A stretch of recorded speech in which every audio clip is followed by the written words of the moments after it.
Today, we are talking about an entire industry that's absolutely essential for legitimate business, but also happens to provide the perfect cover for international crime, all while hiding in plain sight. I want you to meet the Trust and Company Service Providers, aka TCSP.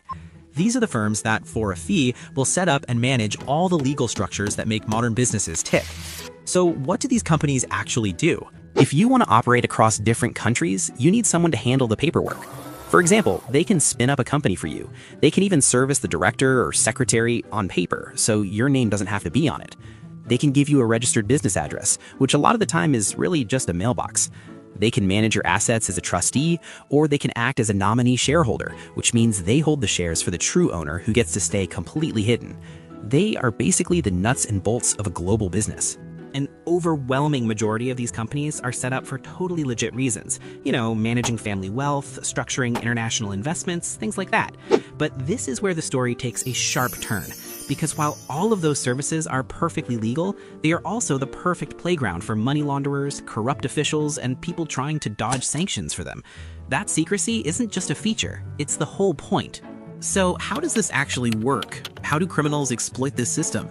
Things like creating a ridiculously complex web of companies that has no obvious business purpose, or paying enormous consultancy fees to a shell company that doesn't actually do any consulting, or deliberately using providers in countries that are famous for their strict banking secrecy laws, and of course, a flurry of international wire transfers that just seem to be bouncing money around the globe for no reason. The main problem is that the rules are a total mess, globally. In some places, literally anyone can just decide to become a TCSP with almost no checks on them. Record keeping is all over the place, and some providers just operate without any license at all.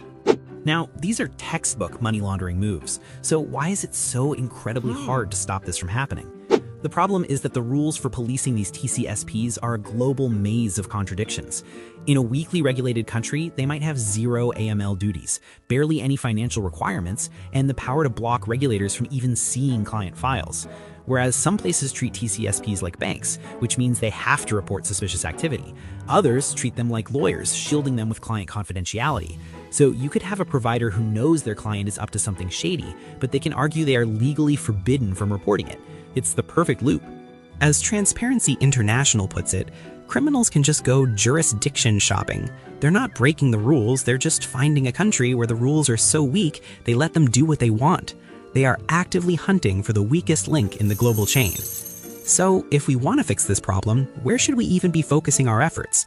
Well, the experts at Transparency International argue that you've got to focus on the gatekeeper, not the gate itself.